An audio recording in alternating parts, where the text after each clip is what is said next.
Hi everyone, welcome po muli sa ating pag-aaral ng salita ng Diyos.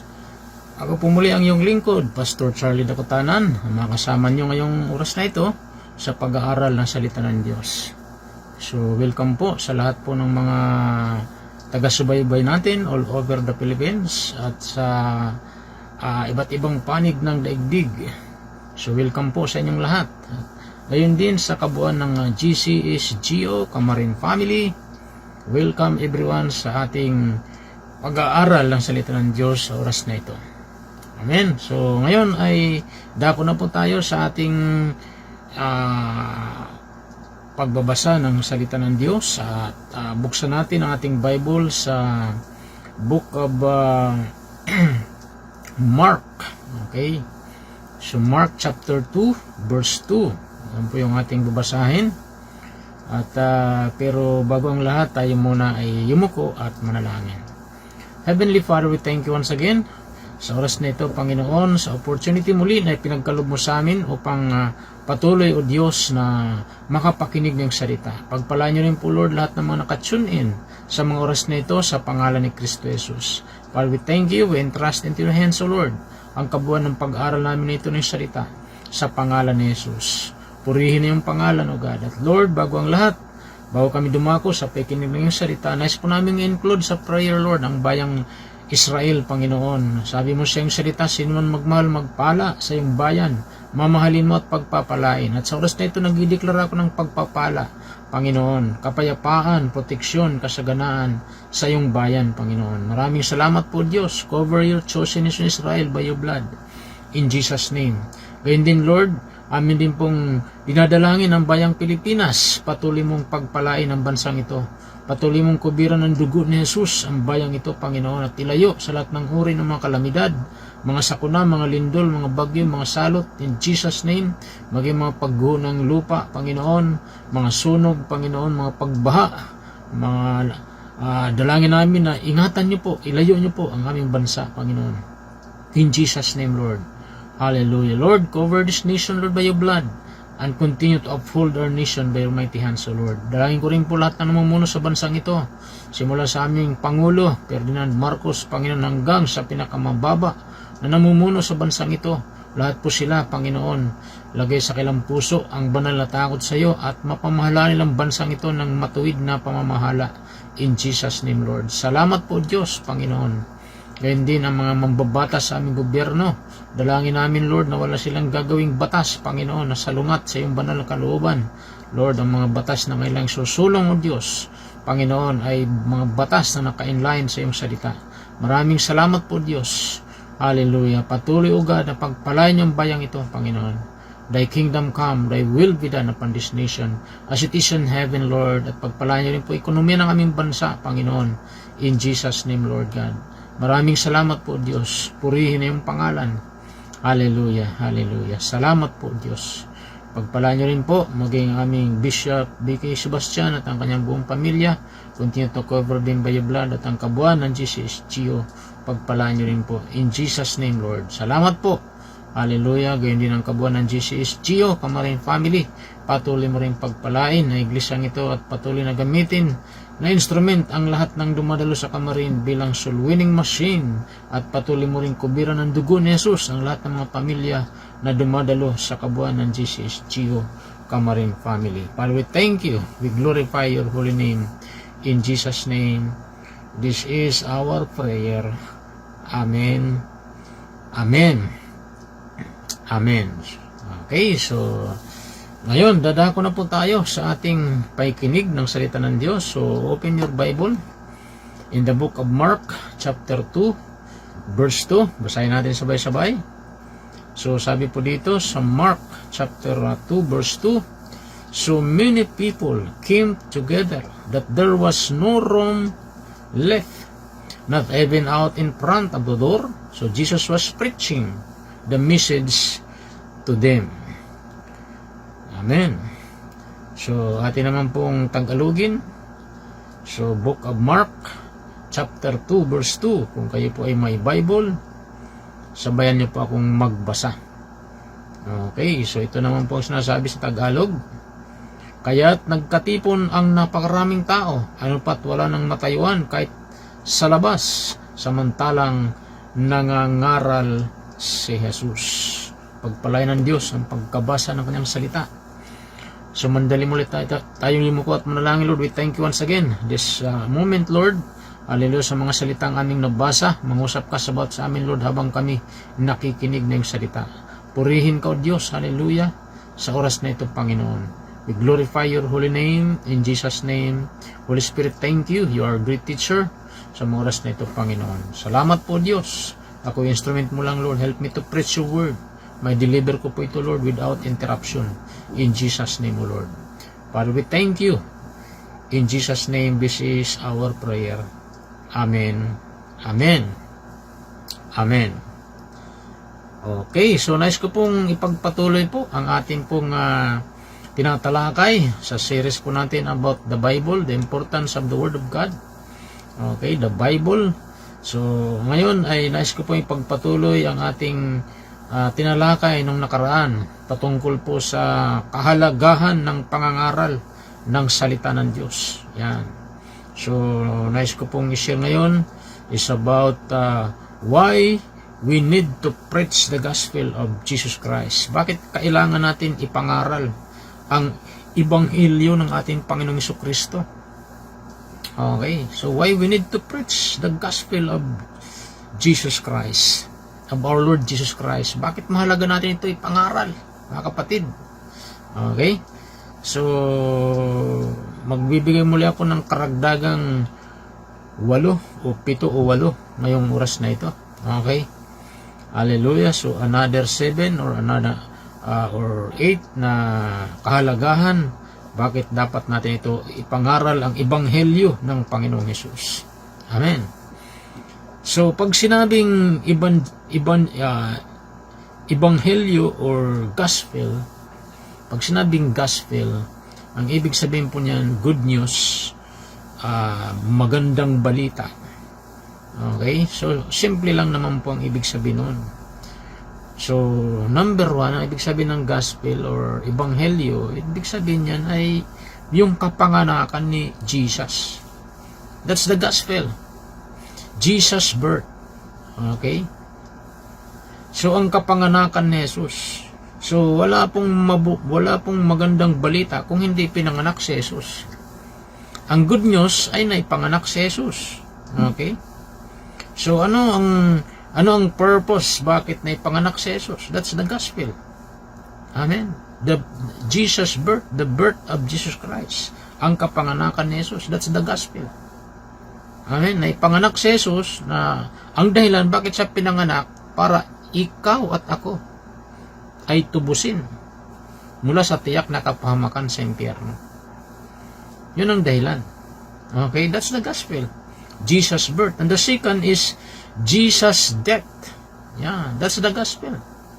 So, ang kamatayan ni Jesus sa krus ng Kalbaryo, sa pamagitan ng kanyang kamatayan, ikaw at ako ay ng mga nanalig at tumanggap sa kanya, ay pinagkaluban niya tayo ng buhay na walang hanggan. Tinubos niya tayo sa tiyak na kaparusahan sa dagat-dagatang apoy. Yun yung dahilan ng pagkamatay ni Jesus para bayaran ng ating mga kasalanan. That's the gospel. And the third is Jesus Christ resurrection. Amen? So, ang mabuting balita ay si Jesus ay muling nabuhay.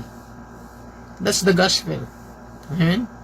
Jesus Christ resurrection. So, hindi siya nanatiling patay at hindi siya nanatiling nakalibing sa libingan. Siya po ay nag-resurrect after 3 days.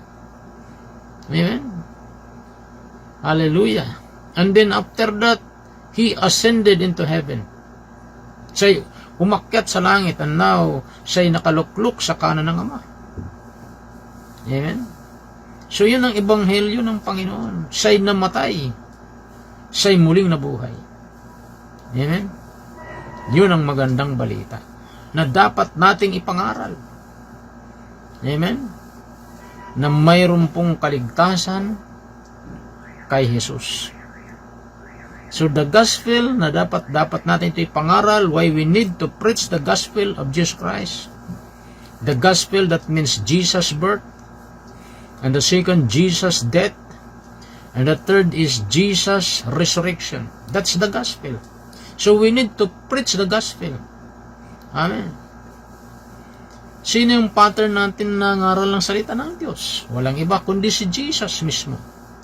Jesus Himself. He preached the gospel. Siya'y nangangaral ng mabuting balita. According sa ating foundation verse, very clear, nasabi rito sa ating binasa kanina, okay, sa book of Mark chapter 2 verse 2, our foundation verse, sabi, so many people came together that there was no room. Wala nang lugar, no room left, not even out in front of the door. Jesus was preaching the message to them. Take note the word preaching. So si Jesus ay nangangaral. Amen? So as born again Christian, as believers in Christ, amen? So we need to preach the gospel. Jesus is our example. Amen? Siya yung ating pattern. Siyang dapat nating sundan. Amen? Kagaya ni Paul na sinabi niya sa 1 Corinthians 11 verse 1, ang sabi ni Paul, imitate me as I imitate Christ. Follow me as I follow Christ. Amen? So, si Paul ay sinusundan niya si Jesus. Kaya nga, pag siya'y nangangaral ng gospel, ay hindi siya nahihiya. He preached the gospel. Apostle Paul, si Apostol Pablo, nangangaral ng ebanghelyo. Amen. Ganon din naman tayo bilang mga tumanggap kay Kristo. Sabi nga, si Jesus ay gumawa ng isang napakalaking pagpapasya. Ano yung malaking pagpapasya? Ang ipangaral ang salita ng Diyos. Amen. Ang ebanghelyo ng Panginoon. Dapat ganon din po tayo. Gumawa tayo ng malaking pagpapasya. Amen. Tayo sinugo ng Panginoon upang ipangaral. Amen. Hindi ang tungkol sa bagong church, bagong building, bagong mga kagamitan ng simbahan. Hindi yun ang ating pangangaral. Tayo sinugo upang ipangaral ang tungkol kay Kristo gaya ng ipinahayag ng Biblia. Amen. So, dapat natin walang patid na ipangaral ang mabuting balita. Amen? Ang salita ng Diyos ay hindi kumukupas. Isaiah 40 verse 8, ang sabi ron, ang damo'y natutuyo, ang bulaklak ay nalalanta. Isaiah 40 verse 8, ngunit, ang salita ng Diyos, ang salita ng ating Diyos, ay mamamalagi. Amen? Magpakailanman. Amen? Kaya dapat natin ito pinangangaral, mga kapatid. Dahil mayroon itong bisa pag pinapangaral natin ang ebanghelyo ng ating Panginoon. Kaya si Jesus sa panahong yun, sa ating foundation verse, napakaraming tao sa panahong yun. Amen? Halos wala nang matayuan sa harapan. Okay na yun. Wala nang madaanan sa dami ng tao. Siya'y nangangaral na ebanghelyo. Amen? So, ang kwento dyan ay paralitiko, dinala ng kanyang mga kaibigan, ng 4 niyang mga kaibigan. Umakyat pa sila sa bubong. Anong ginawa? Binakbak yung bubong. Tapos, inihugos sa harapan ni Jesus ang paralitiko. Amen? At dahil sa tindi ng pananampalataya ng apat na ito, amen? So, nabigyan ng atensyon ni Jesus ang paralitikong ito.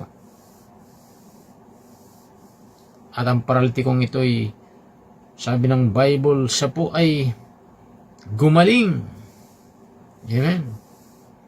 Pinagaling siya ng Panginoon. Kaya napakahalaga po na bilang mga anak ng Diyos, tayo ay nagiging instrumento. Amen? Kagaya ng apat na magkakaibigan na yon, nakikinig sila ng pangangaral ni Jesus. Si Jesus nagpapagaling. Kaya ang ginawa nila, nagkaroon sila ng malasakit ang apat na ito. Dinala nila sa harapan ni Jesus. Amen? Teamwork po sila. Amen? So nangangaral si Jesus ng Ebanghelyo. Nung marinig nila nangangaral si Jesus, dinala nila ang kailang kaibigan, paralitiko, sa harapan ni Jesus, at pinagaling ni Jesus ang paralitikong yun. Amen. Okay. So, why we need to preach the gospel of Jesus Christ? Ano ang kahalagahan nito at ano ang kapangyarihan nito pag pinapangaral natin ang ebanghelyo ng salita ng Diyos? Number 1. Okay, so magbibigay ulit ako ng another 7. Okay, o 8. Take note the word repentance. Amen? Pagsisisi. Amen. So, ang pagkakilala sa kasalanan ay nangyayari sa pagkarinig ng pangangaral ng salita ng Diyos. Amen? So, ang pagkakilala sa kasalanan ay nangyayari sa pagkarinig ng pangangaral ng salita ng Diyos. So, ibig sabihin, kapag ipinangaral natin ang mabuting balita ng Panginoon, yung taong makakapakinig nito, matatats ang kanyang puso, marirealize niya ang kanyang mga ginagawa, na hindi kalugod-lugod sa Panginoon, and then darating ang pagsisisi. Amen? So take note the word repentance, pagsisisi. Sa pamagitan ng pangaral na ebanghelyo, ang isang taong makasalanan ay siya po ay magsisisi sa kanyang kasalanan. Tatalikuran niya ang kanyang kasalanan. Amen? Hanggang siya po ay makatanggap ng bagong buhay. Amen? Kagaya ng iyong lingkod. Nung marinig ko po ang pangangaral ng isang lingkod ng Diyos. Amen? Walang iba kundi si Bishop Jonathan na nasa langit na. Ang lingkod po ay nagkaroon ng pagkakilala sa aking mga nagawang kasalanan. At nagsimula pa akong magsisi sa aking mga kasalanan. At doon ko po simulang tinanggap si Jesus bilang Lord and Savior ng buhay ko. Through radio, 1987, September 20. Amen? Actually, September 7, tinanggap ko si Jesus sa radio. September 20 naman po, nakinig ako ng pangangaral doon na mismo sa Art Center ng Jesus Christ Saves Global Outreach Sunday Service Central Church. Nirenew ko aking pagtanggap kay Jesus September 20. Amen. At yun ay nangyari dahil sa aking pagkarinig ng pangangaral ng ebanghelyo. Amen. Na-realize ko ang aking mga pagkakamali at ako'y nagsimulang magsisi sa aking mga kasalanan. Amen. Sa Book of Acts chapter 2 verse 14 to 37, assignment po natin yan. Basahin niyo po yan sa inyong tahanan. Acts 2 verse 14 to 37, makikita niyo ron ang mensahe ni Pedro noong Pentecostes, siya mula sa 23 talata na kanyang sermon, okay, ay ang kinuha sa lumang tipan. Amen. Si Pedro, panahon ng Pentecostes. So, assignment po natin yan. Nakikita natin doon ang kanyang matinding pangangaral ng salita ng Diyos patungkol sa pagsisisi. So, marami po ang mga nagsisi sa kasalanan. Amen. Actually, sabi nga nung mag-preach diyan si Peter, halos ilang libo ang tumanggap, 3,000 ang mga nagsisi sa kanilang mga kasalanan. Tumanggap kay Jesus. Amen. So yun po mga kapatid, panahon na para ipangaral natin ang Ebanghelyo. Huwag natin sarilinin ang tinanggap nating kaligtasan. Preach the gospel. Yun yung sinasabi po ng salita ng Diyos. Amen. Yun yung bisa ng pangangaral. Ang pagsisisi ay darating pag ang isang tao ay nakapakinig ng salita ng Diyos, okay, ng ating pinangangaral. Magkakaroon ng tinatawag na dramatic change sa buhay niya, kagaya ng iyong lingkod.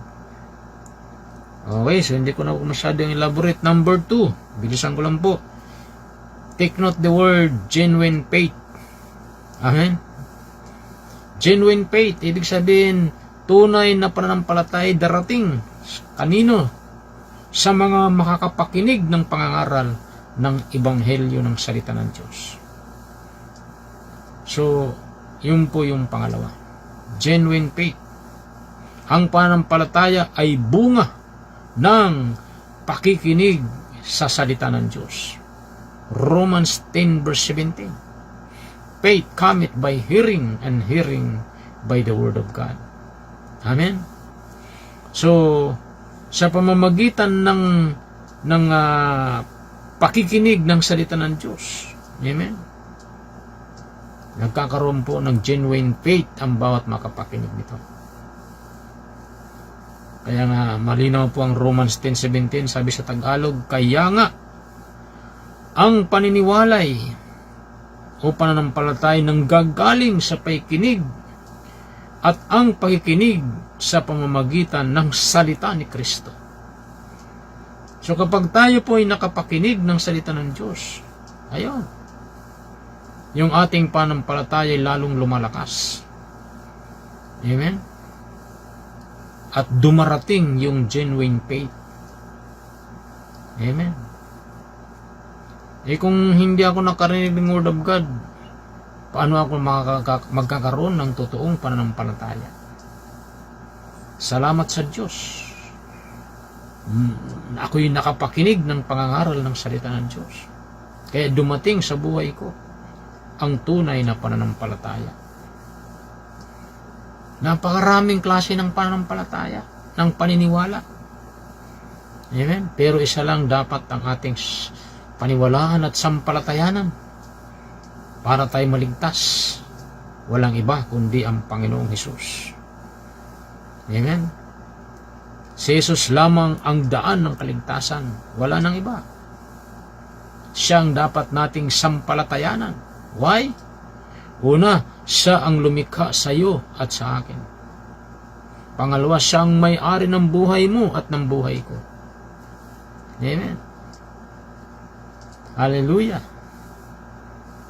Siyang nagbibigay sa atin ng kalakasan ng ating pangangatawan.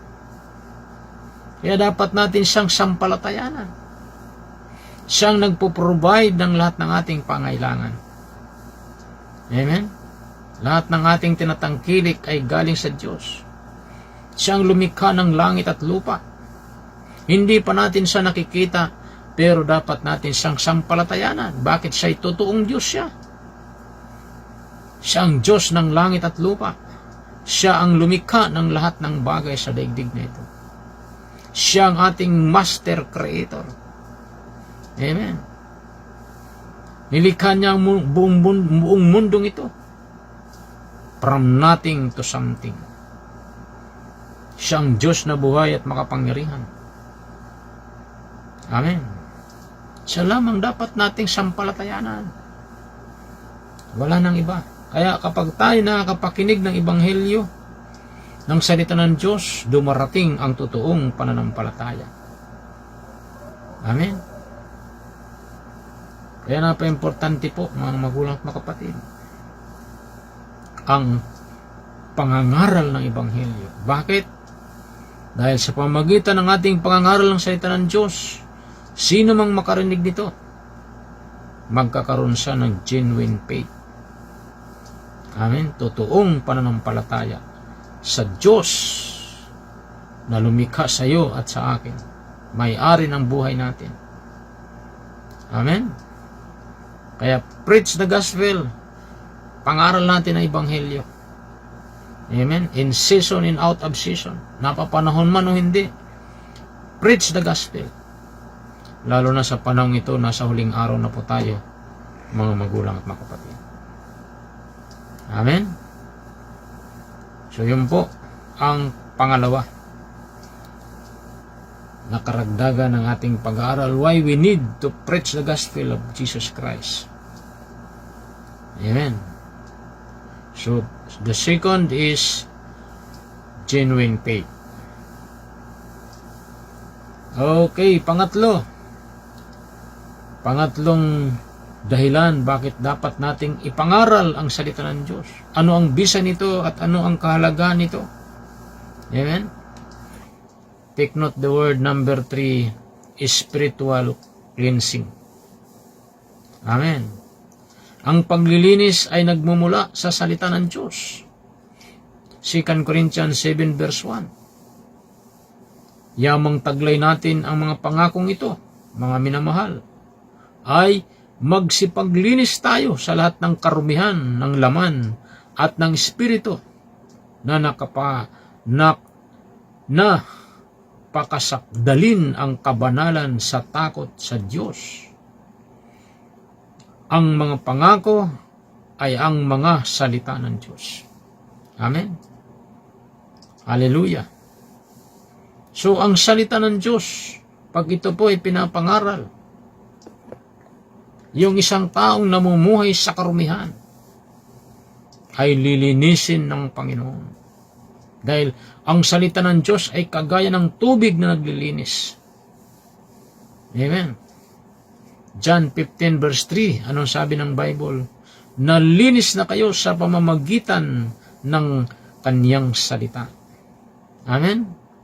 So ang salita ng Diyos naglilinis ng lahat ng uri ng karumihan. Kagaya ito ng sabon at tubig. Amen? So, pag marumi ang katawan mo, pag naligo ka, sabunin mo. Lilinis. Ganon din naman. Pag naligo ka ng tubig, lilinis ang katawan mo. Amen?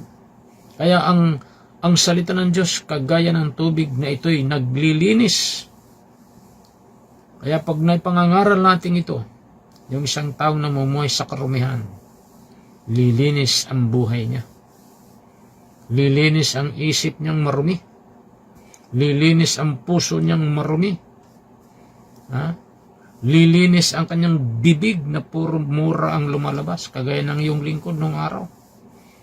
Ang dumi ng bibig ko, puro mura lumalabas sa aking bibig.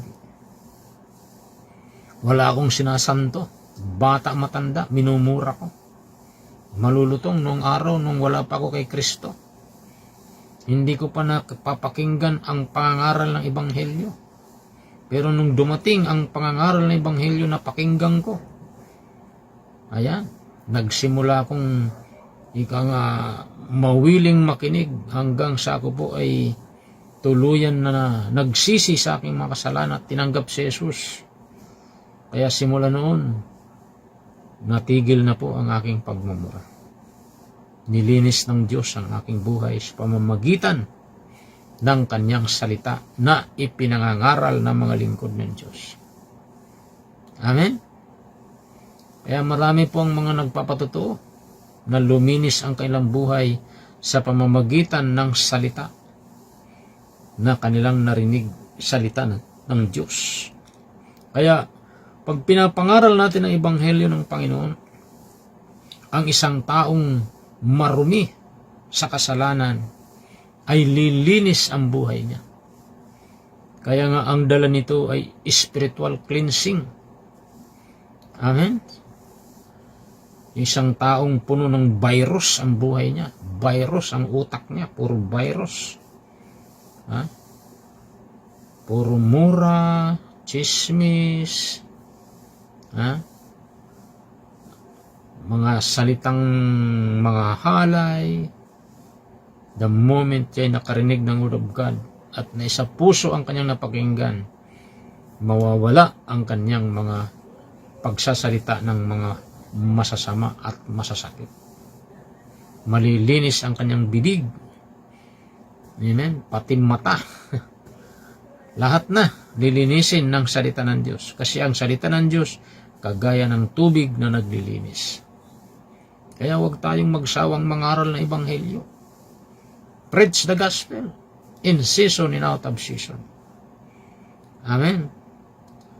Hallelujah. Number 4. Bakit mahalaga natin ito pinangangaral? Take note the word assurance of salvation. Amen. Pang-4. Ang katiyakan ay mula sa salita ng Diyos. 1 John 5:13, ang mga bagay na ito'y isinulat ko sa inyo upang inyong maalaman na kayo'y mayroong buhay na walang hanggan. Amen?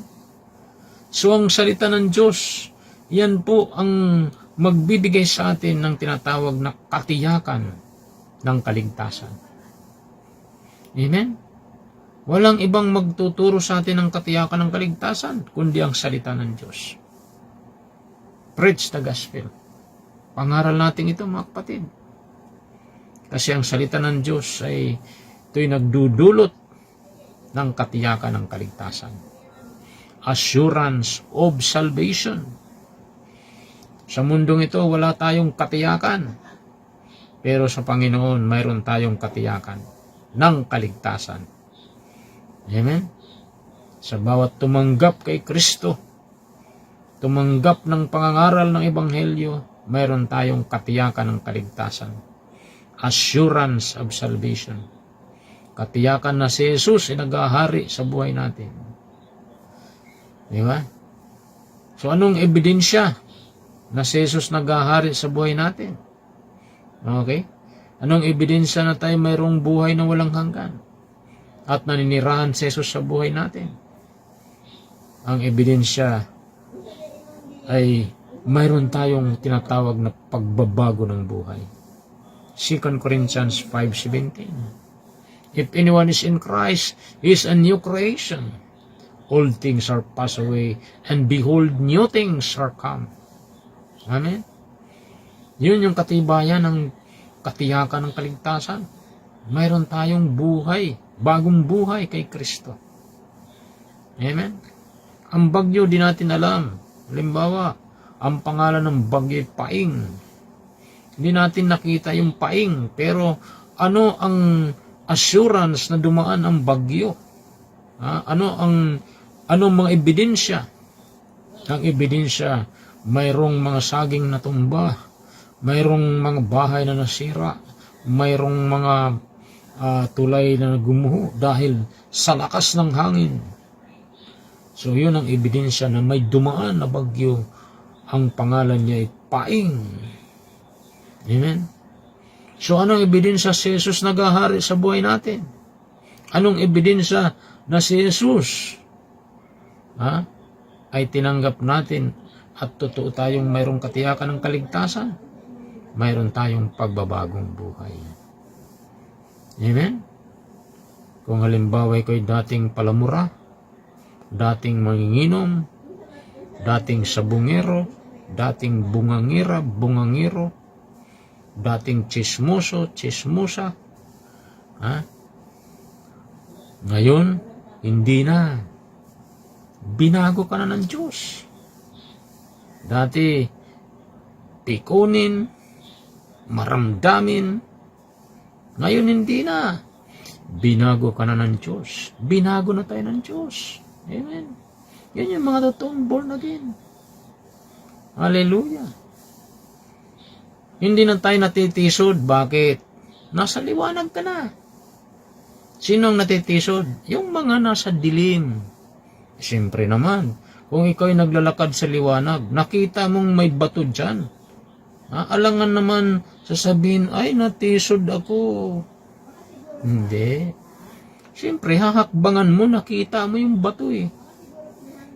Nasa liwanag na tayo eh.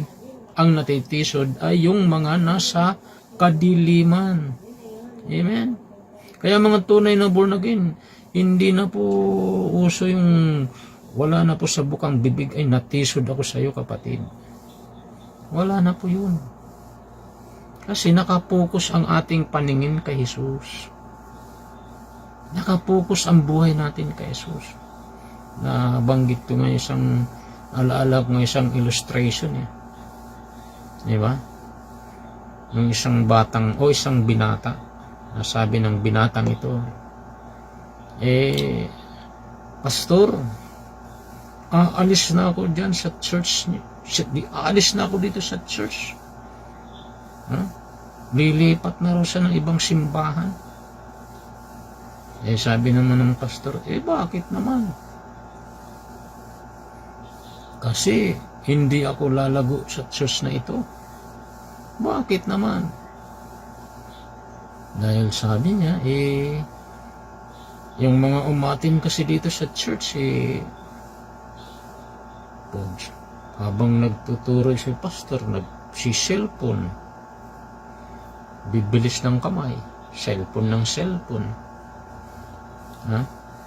Tapos, mga umatin sa church, lakad ng lakad. Lakad dito, lakad doon. Mga atin sa church, puro kwentuhan habang nagpipreach si pastor. Puro kwentuhan. Tapos, puro chismisan. So, sabi niya, hindi ako lalago rito. Nilipat na ako ng church. Aalis na ako dito. Sabi naman ng pastor, sige, bago ka umalis, may pakiusap sana ako sa iyo. At pwede bang umikot ka muna sa loob ng simbahan ng 7 beses at kumuha ka ng baso. Yung baso, punuin mo ng tubig. Sabi naman ng binata, opo pastor, sige po. Gagawin ko po yun. So sabi ng pastor, sige. Kumuha ka ng baso, punuin mo ng tubig, and then mikot ka ng 7 beses dito sa loob ng simbahan.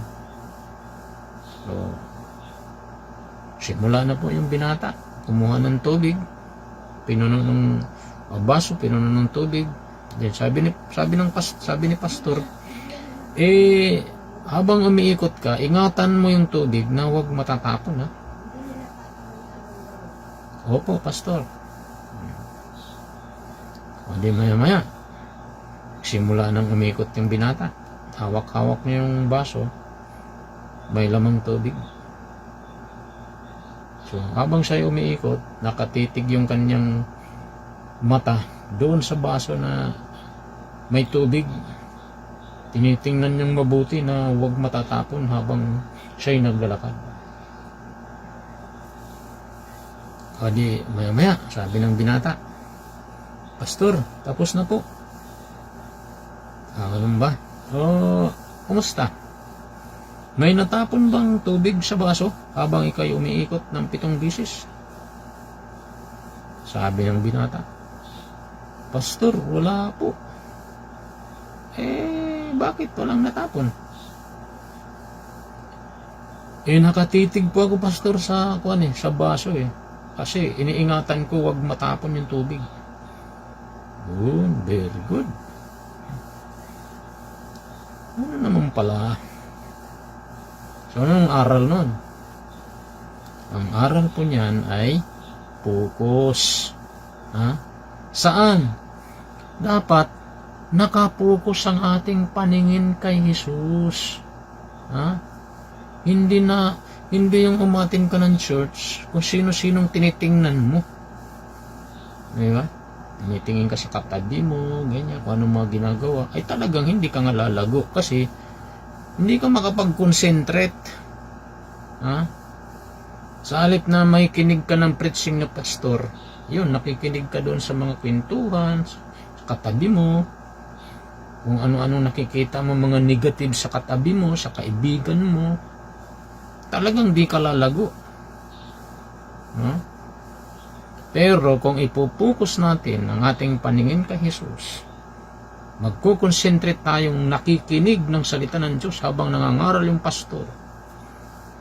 Hindi natin pinapansin yung mga nangangalabit at gustong makipagkwentuhan sa iyo. Talagang lalago ka. Hindi mo papansinin yung nasa paligid mo. Yun ang tamang attitude. Ayan. Ayun, naimasmasan yung binata. Focus sa Panginoon. Kaya nga sabi ng Panginoon sa Hebrew 12 verse 2, looking unto Jesus, the author and the finisher of our faith. Diba?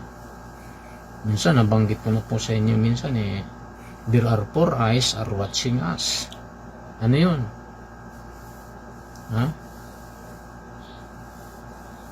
So, yung four eyes are watching us. So, number one, yung mata mong sarili. Nakikita mo yung sarili mo. So, ikaw nakakaalam sa sarili mo. Di ba? Kumusta yung buhay mo? Di ba? Ikaw nakakaalam. Di ba? Nagbasa ka ba ng Bible? Nagbabasa ka ba ng Bible? Nagpe-pray ka ba? So, kitang-kita mo sarili kung anong ginagawa mo. Di ba?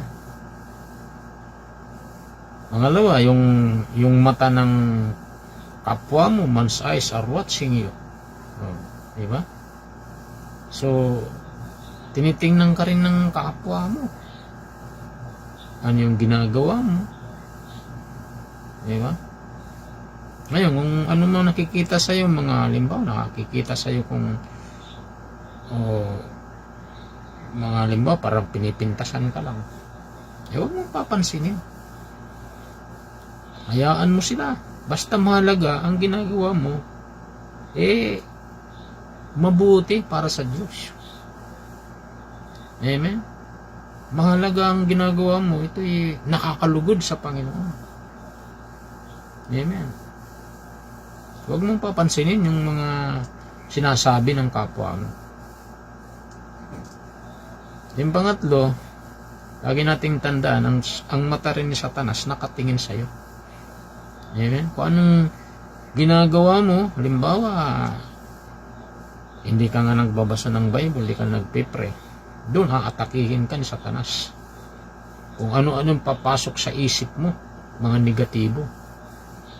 So hanggang sa manlupaypay ka na at manghina ka na. Kasi doon umatake si Satanas pagka empty yung isip mo. Kaya nga sabi ng isang kasabihan, an empty mind is the workshop of the devil. Kaya pag ang mind mo empty, yun nagiging workshop ni Satanas. Kung ano-ano nang pumapasok sa isip mo, mga negatibo. Minsan feeling mo ikaw ay walang kwenta, walang kalaga, pakiramdam mo walang nagmamahal sa'yo. So pumapasok sa'yo yung insecurity. Pakiramdam mo ang mga tao sa paligid mo galit na galit, kasi personal problem na yan Pero pag nakapokus kasi kay Jesus, wala, hindi mo mapapansin yung mga negatibo. Kasi ang mind mo puno ng Word of God, positibo. Kaya yan ang dahilan, kaya minsan maraming mga tinaguriang Kristiyano daw, pero wala, makamundo pa rin. puno pa rin ng negatibo yung isip, yung puso, yung bibig, puro mga negatibo sinasabi o sinasalita at lumalabas sa bibig. Amen? Bakit? Kasi nagbabantay Satanas eh. Binabantayan yung kilos mo. Pag ikaw ay empty yung mind mo ng Word of God, empty yung puso mo ng Word of God, doon siya pumapasok. Lagi nating tandaan, Satanas, naghahanap niya ng butas. Maliit na butas lang. Papasok siya roon and then magmamaniobra siya. Parang anay yan eh. Si Satanas. Ba, yung anay, subukan mo. Kala mo walang anay, no? Pero pag ginanon mo, tinuktok mong ganun, wow! Wala na palang laman yung loob. Collapse na. Kaya minsan mayroon mga ganung Kristiyano, parang tingin mo, wow, malakas itong Kristiyano na to. Ganda. Ganda ng panlabas niya. Pero malalaman mo, pag lumabas sa bibig niya, puro negatibo, empty na yan. Amen. So, napasukan ng anay. Hallelujah. Kaya mga magulat mga kapatid, napaka-importante tayo po ay maging mapagmatsyag. Kaya nga sabi ng Bible, be alert. Kailangan maging alerto tayo. Be watchful. Why? Because the devil is like a roaring lion. So, kagaya sa ng isang leon na mahanap ng masisila. Kaya kailangan mapagbantay tayo. Sa Satanas nakatingin yan. So, siyempre, higit sa lahat, God's eyes are watching us. Nakatingin ang mata ng Diyos sa atin. Amen? So, alam ng Diyos ang buhay natin. Wala tayong may tatago. Namumuhay ba tayo ng matuwid o hindi? Ginagawa ba natin yung tama o hindi? Alam ng Diyos yan. Ngayon, kung tama ang buhay mo, tama ang ginagawa mo, wala kang dapat ipag-alala. Kahit nasabihin, kahit anong sabihin ng nasa paligid mo, sabihin lang kung anong mga negatibo sa'yo, pero tama ang buhay mo sa Panginoon.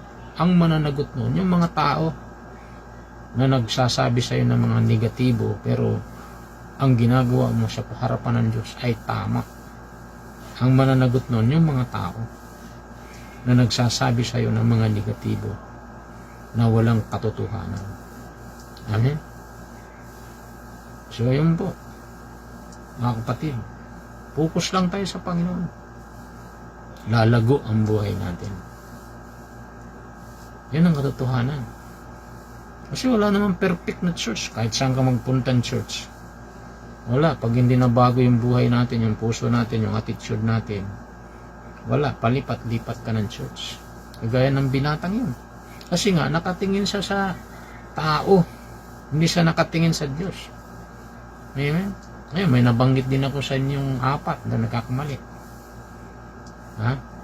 Na dapat nating tingnan ay ang Diyos. Sabi ko nga minsan, don't look to yourself. Why? Because if you look to yourself, you will be disappointed. Huwag mong titingnan sarili mo. Bakit? Pag titingnan mo sarili mo, madi-disappoint ka lang kasi marami tayong mga weaknesses, mga kahinaan. Amen? Yan ang katotohanan. So, and also, isa pa, na nabanggit ko minsan ako yung nagpe-preach, don't look to man. Why? Because, if you look to man, you will be, so you will be discouraged. Pag tumingin ka sa kapwa mo, sa tao, manghihina ka lang. Bakit ang tao? Marami rin kahinaan eh. Di ba? Kaya huwag kang titingin sa tao. Kaya tama yung sabi ni Pastor eh, doon sa illustration ng baso. Looking unto Jesus. Tumingin ka, tingnan mo yung baso na puno ng tubig. Yan yung baso. Sumisimbolo sa Panginoon yung tubig, yung salita ng Diyos. Tumingin tayo kay Jesus. Tumingin tayo sa kanyang salita. Mababasa natin salita ng Diyos. Ang salita ng Diyos parang salamin yan. Pag binasa mo yan, malalaman mo yung katotohanan, malalaman mo yung mga hindi mo dapat gawin, malalaman mo yung mga tamang dapat mong gawin. Amen. Kaya dapat saturated ang buhay natin ng salita ng Diyos. Kaya nga, saludo muli ako sa iyo ngayon, nakikinig ka ng Word of God eh. Amen. May mga nakikinig ng Word of God, saludo ako dyan. Lalong higit sa lahat si Lord. Tawag sa iyo, blessed. Mapalad ang mga nakikinig ng salita ng Diyos. Amen. So yun po mga kapatid. So don't look to man. Why? Because if you look to man, you will be discouraged. Manghihina ka lang. And also, don't look to your circumstances, pangatlo. Why? Because if you look to your circumstances, you will be defeated. Matatalo ka sa mga problema mo. Di ka makakausad, di ka makapag-move on. Ang ganda pa naman ng battle cry natin this year. In Christ Jesus, we agree that we have the victory through our Lord Jesus Christ. Amen. We have the victory. Meron tayong tagumpay kay Kristo this year 2023. Yan ang kaganda ng ang ating destiny this year. Tagumpay, panalo. Wala kang talo pag nakapokus ka kay Jesus. Pag nakapokus tayo kay Jesus, wala tayong talo. Lagi tayong panalo. Amen. So yun. Yan pang-apat, the best. Instead, so una, don't look to yourself. Why? Because if you look to yourself, you will be disappointed. Amen. So, mali-disappoint ka lang. And then, don't look to man. Why? Because if you look to man, you will be discouraged. Diba? And also, don't look to your circumstances. Why? Because if you look to your circumstances, you will be defeated. Instead, look to Jesus Christ. Why? Because if you look to Jesus Christ, you will be delighted. Amen. Ibig sabihin, maliliwanagan tayo. Amen. Yun ang tama. Lalago tayo. Magtatagumpay tayo. Sasagana tayo. Pag nakapokus ang buhay natin kay Jesus. Hindi sa mga negatibong mga nangyayari sa paligid natin. Amen. Yun po mga kapatid. Kaya napaka-importante na tayo po ay nakapokus sa Panginoon. Amen. Hallelujah. So, ang katiyakan ng kaligtasan ay nagmumula sa Panginoong Hesus. Nagmumula sa pangangaral ng Ebanghelyo. Amen. Kasi habang tayo nakikinig ng Word of God, malalaman natin, amen, ang daan ng kaligtasan. And then, ang katiyakan na tayo ay mayroong buhay na walang hanggan. Si Jesus naghahari sa atin. Ang mga ebidensya rin nito ay may pagbabago ng buhay natin. Amen? Sabi ko kanina, ay dating palamura, ngayon hindi na. Dating chismoso, ngayon hindi na. Dating negatibo, ngayon hindi na. So, mayroong pagbabagong buhay. Yun yung katiyakan ng kaligtasan. Pang-apat. Amen.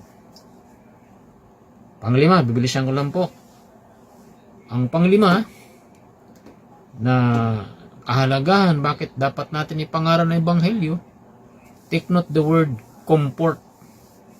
Amen. Comfort. Panglima, mula sa salita ng Diyos, ang kaaliwan. Amen. Halimbawa, yung mga nalulungkot, pag nakarinig ng Word of God yan, wow. Ang aliwin ng Panginoon. Nakarinig ng pangangaral na Ebanghelyo. Alam niyo, magbasa ka lang ng Bible, ang saya-saya ng pakiramdam mo eh. Ang gaan-gaan, kukumport ka. Naaaliw ako pag nagbabasa ako ng Bible. Kaysa yung makakarinig ka lagi ng mga negatibong kaisipan, mga balitang negatibo, wala eh. Parang nakakapanghina eh. Pero pag nagbabasa ka ng Bible, nakikinig ka ng salita ng Diyos, wow, sarap ng pakiramdam. Buti ngayon, high-tech na yung ating technology. Pwede kang mag-download ng Bible na audio Bible. Piniplay mo yung audio Bible, tapos may kinig ka. Puro salita ng Diyos yun. Sarap ng pakiramdam. Amen? So yun po, kaaliwan ang salita ng Diyos. Sabi nga sa 1 Thessalonians 4:18, kaya't mga galiwan kayo sa isa't isa ng mga salitang ito. Ha? Mga salitang nakasulat sa Biblia. Di ba? So mga galiwan kayo. Halimbawa, yung 1 Thessalonians 4:18, sa pagbabalik ng Panginoon, yun yung ating natawag na blessed hope. Mapalad na pag-asa. Yun yung kaaliwan natin, yung pagbabalik ng Panginoon. Kaya pag binabasa natin ito, pinapangaral natin ito, wow. In a twinkling of an eye, sa isang kisap mata, biglang darating si Lord, kukunin tayo ng Panginoon. Yun ang tawag na rapture of the church. Yun yung kaaliwan natin. Kaya pag pinapakinggan at pinangangaral, yung mga nalulungkot, maaaliw. Amen. Halimbawa, John 14 verse 27, ang sabi ng Panginoon, kapayapaan ang iniiwan ko sa inyo, kapayapaan ang binibigay ko sa inyo, hindi ito katulad ng ibinibigay ng sanlibutan. Kaya huwag kayong mabalisa, huwag kayong malungkot. Ha? So, mag-aliwan tayo sa pamagitan ng kanyang salita. Amen? Kaya mahalaga po na ito'y pinapangaral natin para yung mga nalulungkot ay sumaya at aliwin ng salita ng Diyos. So yun pong katotohanan na may experience, talagang aliw na aliw ako pagka ako'y nagbabasa ng salita ng Diyos. Ang sarap magbasa ng salita ng Diyos at makinig ng salita ng Diyos. Kaya lang nalulungkot po ako eh. Yung iba walang interest makinig ng Word of God eh. Amen? So yun ang nakakalungkot doon. Yung para bagang immune ka na sa salita ng Diyos. Parang baliwala na lang sa'yo yung Word of God. Parang ayaw mo ng pakinggan.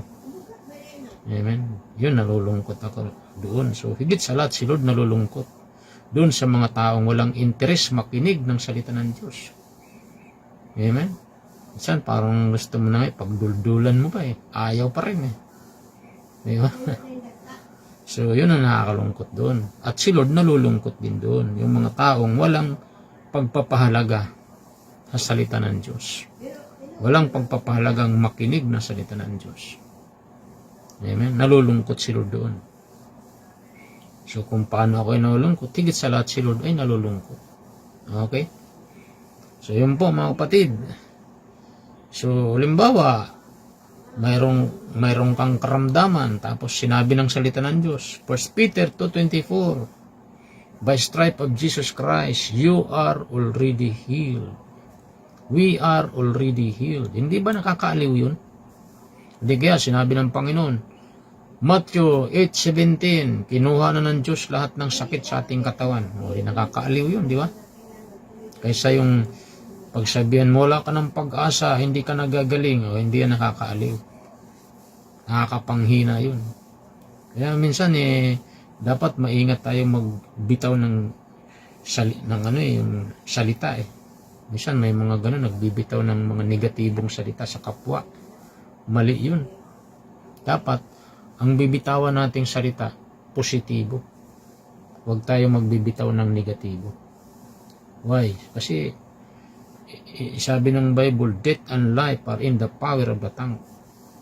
Proverbs 18 verse 21. Okay? So, yun po, mga kapatid. And then, number 6, sana lang muna, tapos na ako. Bilisan ko po. Number 6, take note the word truth, katotohanan. Okay? So sabi niya, mula sa salita ng Diyos ang katotohanan.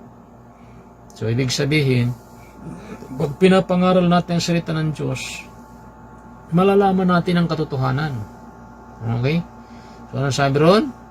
Ngayon lalong naging Gawa 17:11, ngayon lalong naging mararangal ang mga ito kaysa sa mga taga Tesalonika sapagkat tinanggap nila ang salita ng buong pagsisikap at sinisiyasat sa araw-araw ang mga kasulatan kung tunay nga ang mga bagay na ito. So take note the word tunay, totoo, okay, truth. So ang truth po ay nasa Bible lang, nasa salita ng Diyos lang. Yun lang po ang truth, ang katotohanan. Kaya nga sabi John 14 verse 6, sino yun? Sino nagsalita? Jesus said, I am the way, the truth. So Jesus is the truth and the light. Amen? So ang salita ng Diyos ay katotohanan. John 17 verse 17 sabi ron, thy word is truth. Ang salita mo'y katotohanan. Kaya dapat pinapangaral natin ito kasi sa salita ng Diyos lang natin malalaman ang katotohanan. And then sabi ng John 8:31-32, nung sabi ron, if you continue in my word, then you shall be my disciples indeed. And you shall know the truth, and the truth shall set you free. O, di ba? Pag nalaman mo ang katotohanan, anong mangyayari? Lalaya ka. Kagaya ng iyong lingkod, lumaya ako sa mga kasinungalingan ng Diablo. Imagine mo, araw-araw ako nagsisimba, yun pala, wala naman pala akong kaligtasan. Eh, nung nalaman kong katotohanan, ayun, tinanggap ko si Jesus, yun ang katotohanan. Nalaman ko, mayroon akong buhay na walang hanggan. Nakalaya ako sa lahat ng mga gawa ng kadiliman. Amen?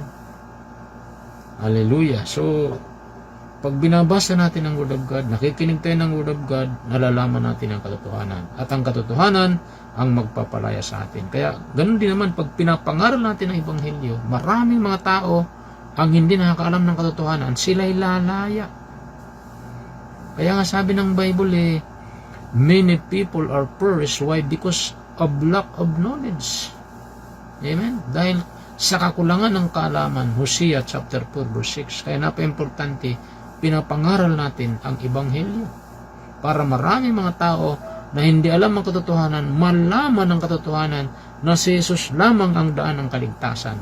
Jesus is the only way to heaven. That's the truth. Amen. Wala nang ibang katotohanan, mga kapatid. Hallelujah. Okay, number 7. Take note the word spiritual birth o spiritual birth. Yan. Ang muling kapanganakan mula sa salita ng Diyos. 1 Peter 1:23, yamang ipinanganak kayong muli, hindi sa binhi ng sisira, kundi sa walang kasiraan sa pamagitan ng salita ng Diyos. So, ang salita ng Diyos, pag pinapangaral natin ito, parang binhi yan. Pag yan ay tumubo sa puso ng isang taong makapakinig, yan po ay magkakaroon po yan ng tinatawag na spiritual birth. Maboborn again po ang espiritu ng taong yan. Bakit kailangan tayo maborn again? Sapagkat namatay ang ating espiritu. Amen? Nilikha tayo ng Diyos ng 3 bahagi. Mayroon tayong spirit, soul, and body. Kaya lang nung magkasalat si Eva at Adan, namatay ang ating espiritu. Ibig sabihin nun, ang ibig sabihin ng namatay ang espiritu, nahiwalay tayo sa Panginoon, sa presence ng Panginoon. Because of sin, dahil nga sa kasalanan. Ephesians 2 verse 1 sabi ron, dati mga patay kayo dahil sa inyong pagsuway. Sa kasalanan o dahil sa ating mga kasalanan. So yun ang katotohanan. That's why, kaya nga kailangan maborn again yung ating spirit. Amen. Kaya sinabi ni Jesus Christ sa John 3:3, except a man be born again, he cannot enter, he cannot see the kingdom of God. So born again is not a religion, it is a relationship with our Lord Jesus Christ. So kailangan maborn again ang ating spirit kasi ang nag-operate na lang po nung nagkasala si Eva at Adan, 2 na lang, body and soul. Amen? Kaya kailangan yung spirit natin maborn again. Paano maborn again ang spirit natin? Halimbawa, nandito ang ating spirit, patay sa kasalanan. The moment tinanggap natin si Jesus bilang Lord and Savior ng buhay natin, tinanggap natin ang Panginoon, ang ating espiritong patay ay muling mabubuhay, magkukunik sa ating espiritu, kaya ang espiritu nating patay muling mabubuhay. Yun ang ibig sabihin ng born again experience. So magkaroon tayo ng personal relationship muli sa Panginoon. Amen? Madudugtong muli ang ating relasyon sa Panginoon.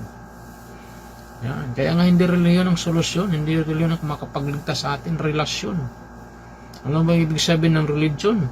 Yun ay nanggaling sa salitang Latin na religare.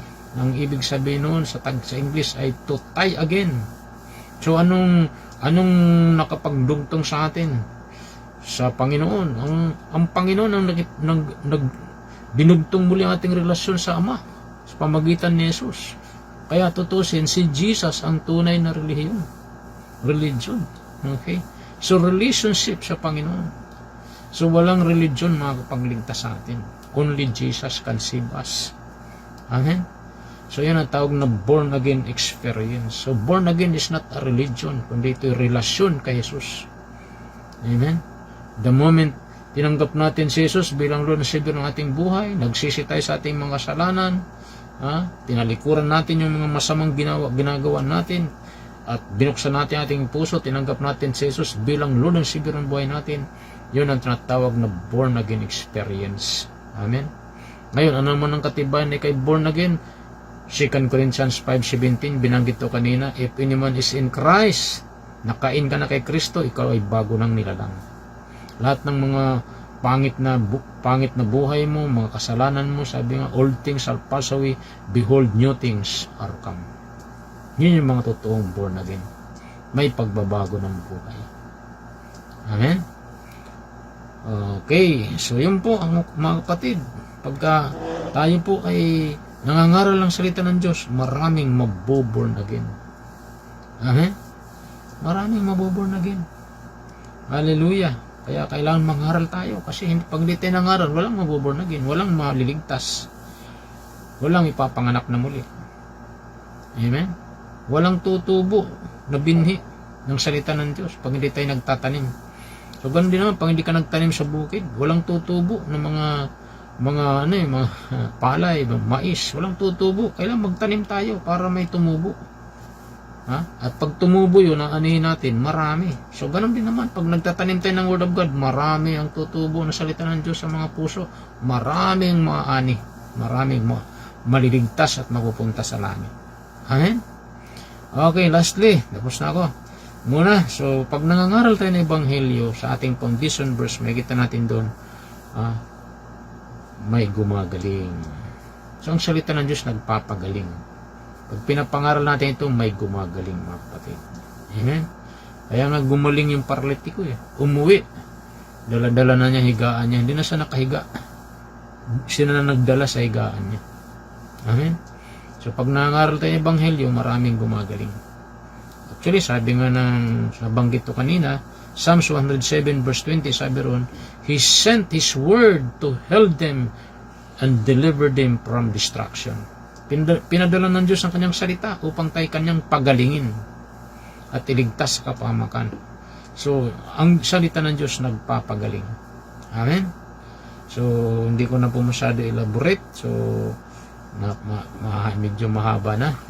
Kaya napaka-importante po, pinapangaral natin ang Ebanghelyo. Amen? So, salita ng Diyos, pang-8, ito po ay, pag pinapangaral natin, maraming gagaling. Amen?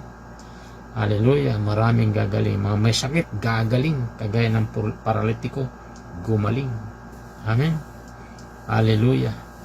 Purihin ang Diyos. Amen?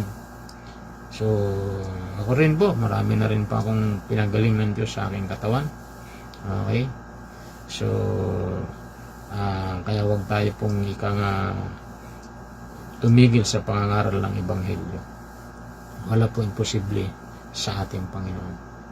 Tayo mo po at manalangin, Lord, thank you sa gabing ito o sa oras na ito. Sa iyong mga salita ang amin napakinggan, O Diyos. Pinupuri ka natin na salamatan, O God. At tunay napakahalaga, may pangaral na salita. Sapagkat tunay nga po, Lord, nandun po ang pagsisisi ng kasalanan sa sinamang makapakanig nito. Repentance, genuine faith, spiritual cleansing, assurance of salvation, comfort, truth, spiritual birth, and healing, Panginoon. Physical healing, spiritual healing ay mararanasan ng bawat makapakinig na salita na ipinapangaral, O Diyos, sa pangalan ni Jesus. Salamat, O Diyos, sa mga salita mong ito, O God. Pagpalain niyo ang mga nakinig na iyong salita ngayong gabi sa pangalan ni Jesus. Iunat mo yung pagpalang kamay sa lahat na nakatune in sa oras na ito. Wherever they are, Panginoon, touch their lives, Lord.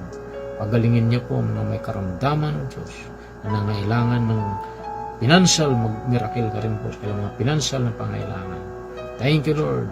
Magligtas ka ng maraming mga kaluluwa sa oras na ito sa pangalan ni Jesus. Tas lamang po natin ating dalawang kamay. Sudan nating maiksing panalangin na ito. Sabihin natin, Panginoong Diyos na makapangyarihan sa lahat, lumalapit ako sa iyo, nagpapakumbaba sa iyong harapan. Humihingi ako ng tawad sa lahat ng mga nagawa kong kasalanan. Linisin niyo po ako ng iyong banal na dugo.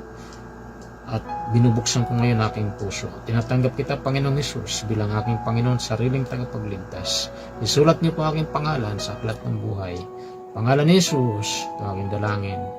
Amen. Amen. Amen. Thank you, Lord, sa mga tumanggap sa iyo. Pagpalain niyo silang lahat. Lubusan kailang makilala sa malalim at bibliyang kapakanan. Purihin ko, Diyos, at sa aming pagsamantalang pagkatapos, pagpalain niyo lahat ng nakinig na salita sa gabing ito. Purihin ko, Diyos, tinatanggap namin ngayon ang mayamang pagpapala ng Ama, ng Anak at ng Espiritu Santo sa pangalan ni Jesus. Ng lahat ay mag-agree ng Amen. Amen. Amen. Thank you very much po sa inyo pong pakikinig ng Word of God. Pagpalain kayong lahat ng Panginoon. So, patuloy po tayo na nagpapalaala sa ating Sunday service. Huwag po tayong mawala.